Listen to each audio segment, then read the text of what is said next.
begin this 2014 Spring Press Conference by welcoming all of you to the All England Club. The grass is growing, the mowers are busy, the weather's lovely. Thank you all very much indeed for coming here today and for beating the tube strike. My name's Philip Brooke, I'm the club chairman. On my left is Richard Lewis, our chief executive. And before we get into the agenda, just a couple of housekeeping points, if I may. First of all, no mobile phones. Please turn off your mobile phones. At the end of the presentation, and before we get to questions and answers, we will be handing out the press pack as usual. And secondly, to say that once we're done with the question and answer part of the presentation, there will be lunch in the Champions Room for all of you, and hope you can join us. So in terms of today's agenda, it is once again an agenda for investment, and today we're going to be talking about investment in this year's championships. We're going to be talking about further investment in the grounds here at Wimbledon over the next 10 to 20 years through the Wimbledon Master Plan. We're going to be talking about investment in players through our 2014 prize money announcement, investment in grass court tennis through the 3-week gap, and investment in the local community and young people through the Wimbledon Foundation. So we're going to start with item 1, the 2014 championships, and I'm going to hand over to Richard. Thank you, Philip, and good morning, everyone. Well, as you'd expect, some changes for this year's championships. We are using 17 courts this year. We're not using courts 14 and 15, and the reasons for that will become clear in a couple of minutes' time. However, ground capacity is unchanged at 38,500 and start times are unchanged. There's more unreserved seating on number 3 court. There's now an extra 198 seats, which means 35% of the seating on that court is unreserved, thereby benefiting ground pass holders. The overall arrival experience has been enhanced. Southfields and Wimbledon stations will both be themed. Even more championships banners on the walk-in routes. You may well have noticed the new railings outside much of Church Road. Hope you did as you came in. They've been very well received indeed by the local community. Lots of positive feedback about them, and it's allowed for fantastic views across the golf course, the lake, and the Capability Brown designed park. It's a 3-year programme replacing the concrete panels and will be completed next year. And finally, as part of seeking to have a less congested Southfields station, the traffic lights and the crossroads around Southfields, we have suspended the shuttle bus service on a trial basis and will only run this year from Wimbledon station. Access from Southfields will now be very similar to the Olympics, and we believe that the Olympic experience worked very well indeed. Moving on to digital. Last year was very successful for us. We had an audience of over 20 million people on desktop and mobile, and for the first time ever, more than 50% usage on mobile.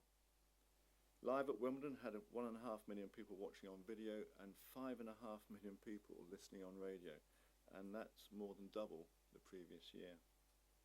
We also had a social media audience of over 3 million people, and it's not surprising therefore we've been receiving numerous nominations and awards for our work in this area.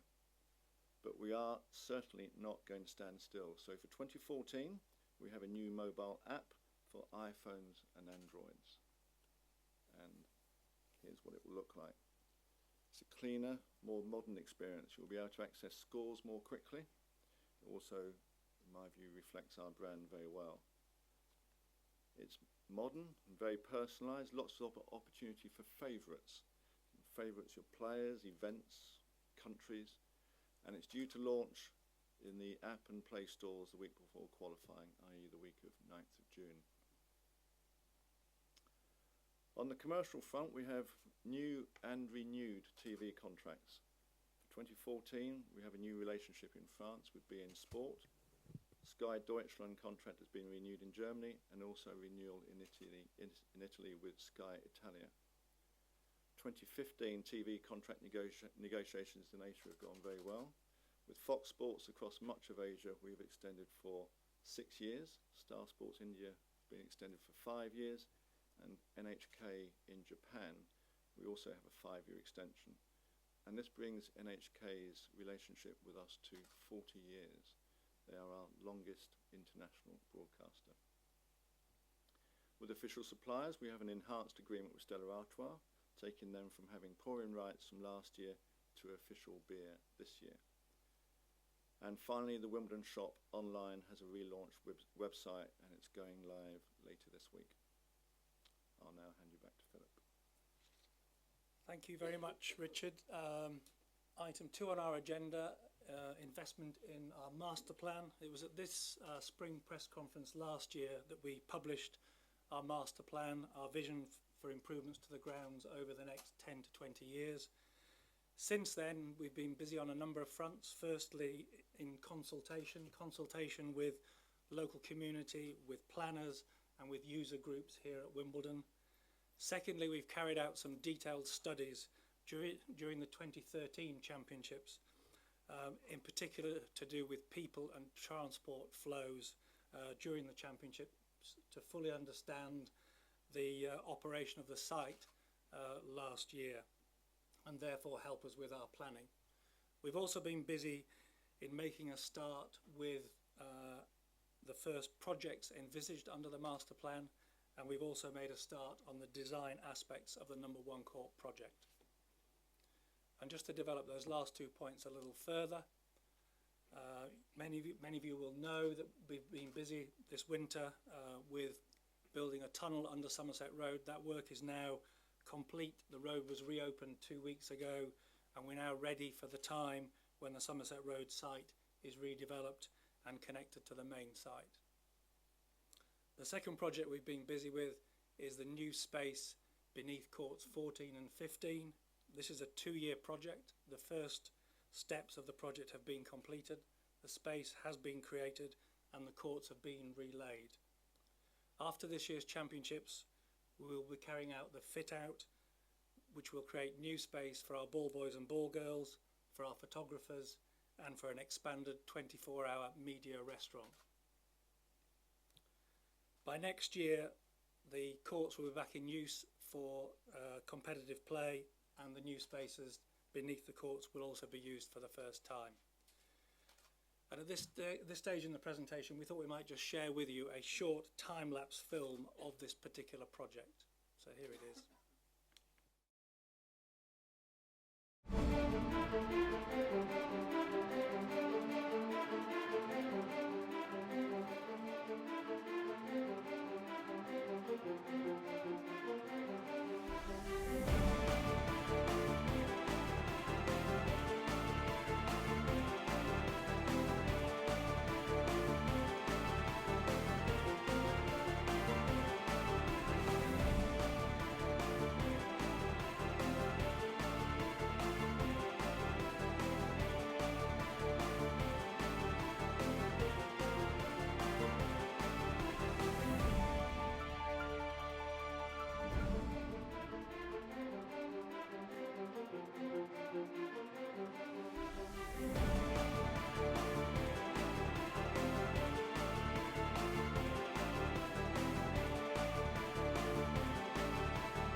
Enjoyed our short film.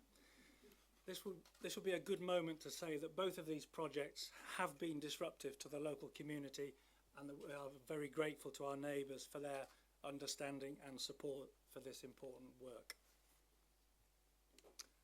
Moving on to number 1 court and the design work, here's what we've been busy with over the last year. We now know some of the aspects of the changes that we'll be making to the court. So first of all, building on the success that we've had with the centre court roof, with regard to the new fixed and retractable roof, we know that the retractable roof will be made from the same materials as we used on centre court.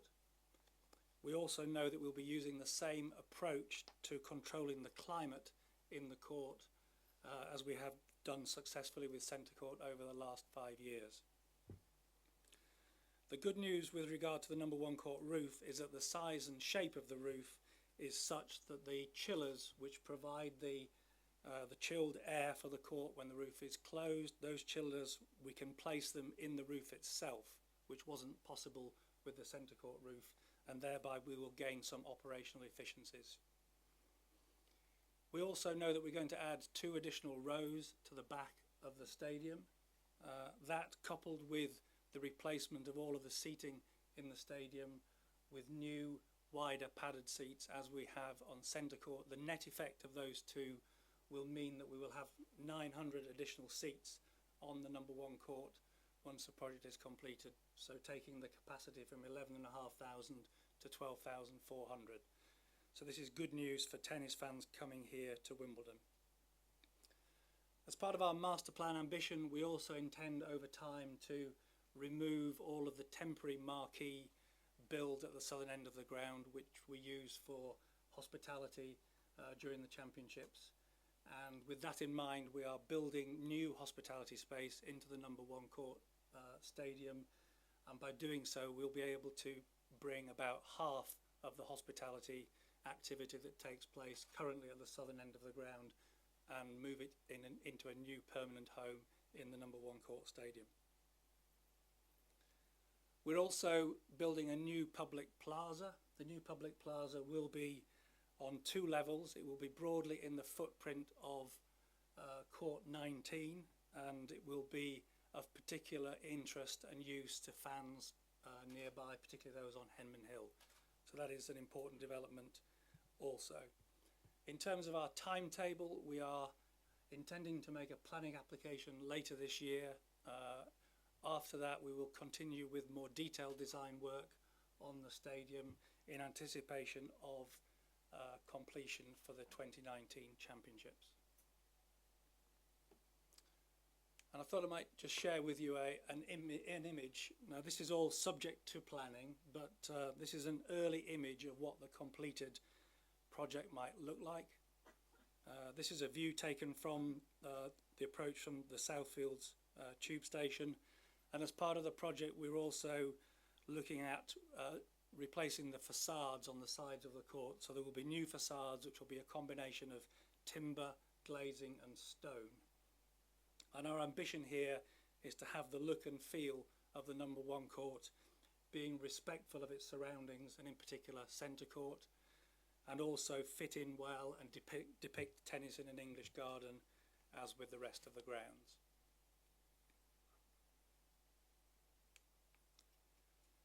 How will we pay for the ongoing investment in our master plan?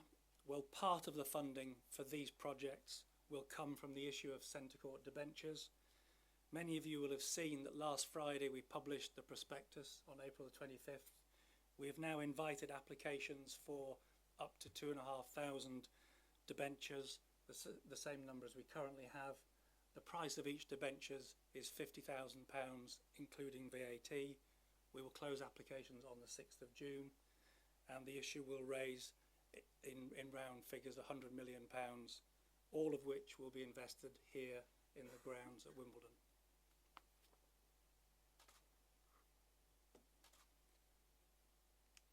Now let's move on to item 3 on our agenda, and prize money and our investment in players. And there are 2 strands of thinking here. Firstly, we wanted to build on the focus from 2012 and 2013, and we understand and appreciate the difficulties for all players in reaching the top echelons of our sport and in staying there. It is a long road, and it's a road which is getting longer. It's also an expensive road to travel along. And against this background, once again, we've placed emphasis on the large group of players who need our help the most, those players who lose in qualifying and in the early rounds of the championships. We've also had an eye to being competitive internationally, and we do keep a watch on what's going on in other tennis events and in particular the other Grand Slams. So against that background, here are the headlines for this year. For players who lose in the singles in rounds 1, 2 and 3, there will be an increase of at least 12.5%. For players losing in qualifying, irrespective of the round, there is an increase of 12.5%. For players who reach the last 16 or do better, there is an increase of at least 10%. And for our singles champions, an increase of 10%.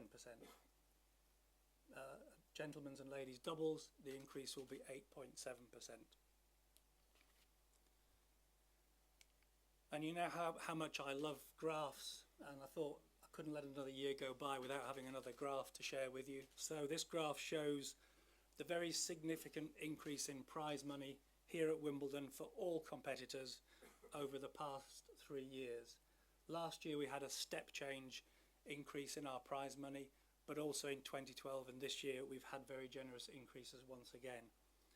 And the net effect, if you take the red line at the top, for a first round loser over a 3-year period, our prize money will have increased by 135%. That takes the prize money from £11,500 in 2011 to £27,000 this year. For our champion at the other end of the spectrum, the bottom line, the purple line, the increase over the 3-year period has been 60%. Back in 2011, prize money was 1.1 million, and this year it'll be 1.76. So just to build on that, singles champion, a 10% increase this year, men's and ladies, £160,000 increase, and a new prize money level of 1.76 million.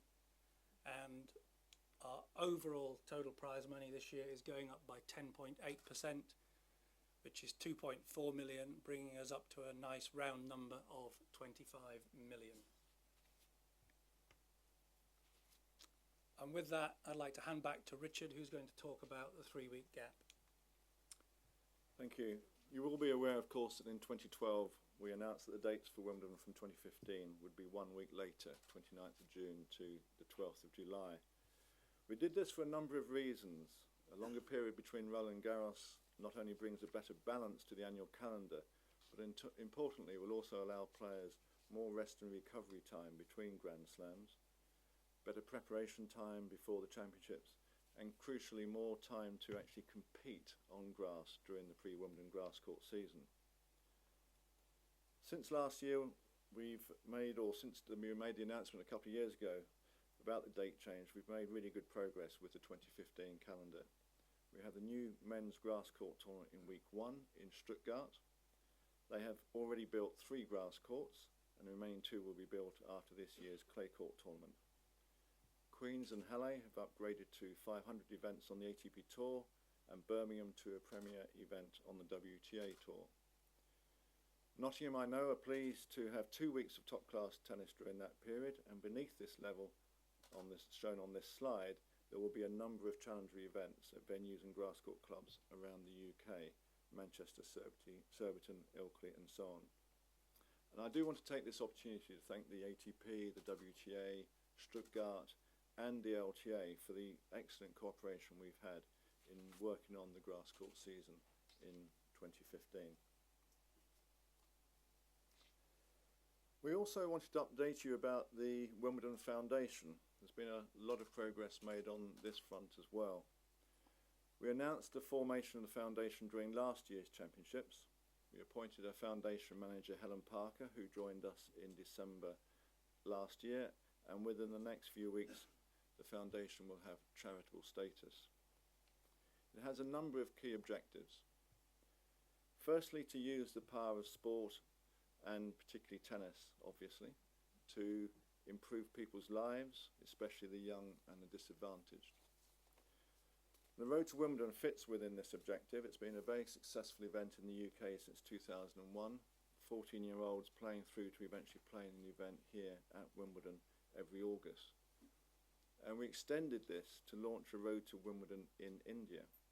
It's a similar concept, youngsters playing off to win the right to come to Wimbledon in August and join the final here.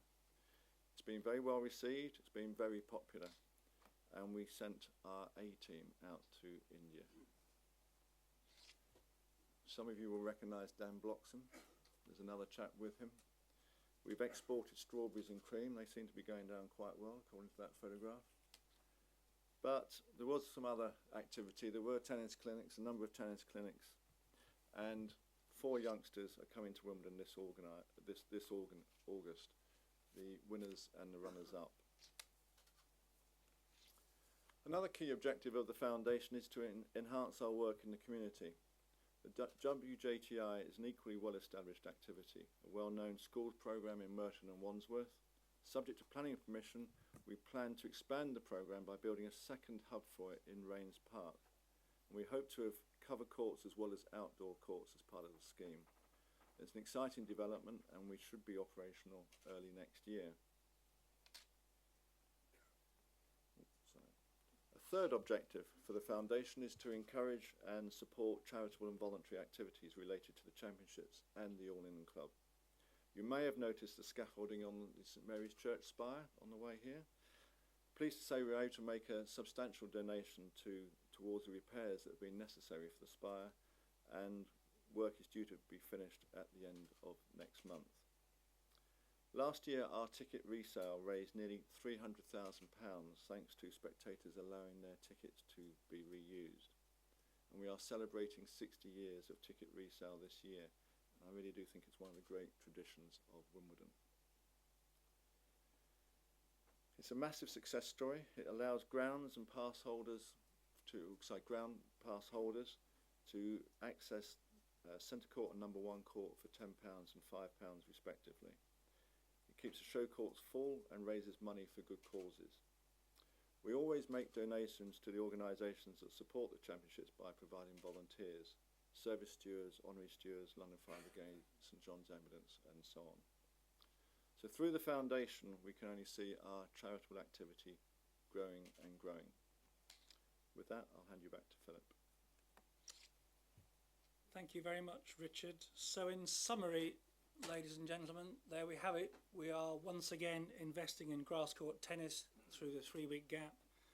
We're investing in our championships, not just this year, but also into the future through the master plan, investing in players through our prize money announcement here today, and investing in the local community and in young people through the Wimbledon Foundation. But before we hand over to questions and answers, I just wanted to share with you the winner of this year's Wimbledon poster competition. Here it is. This year we took our competition to the United States, and with the help of ESPN we ran a competition stateside. There were 3 judges of the competition, myself, Chris Evett and John McEnroe, and I was delighted and relieved that the 3 judges were unanimous in their support for this particular poster. The winner, David Bartholow from Los Angeles, says that as a winner he will now fulfill his lifelong dream to visit the All England Club and Wimbledon. So there we are, ladies and gentlemen, and with that we'll open the presentation to questions and answers from the floor. Thank you.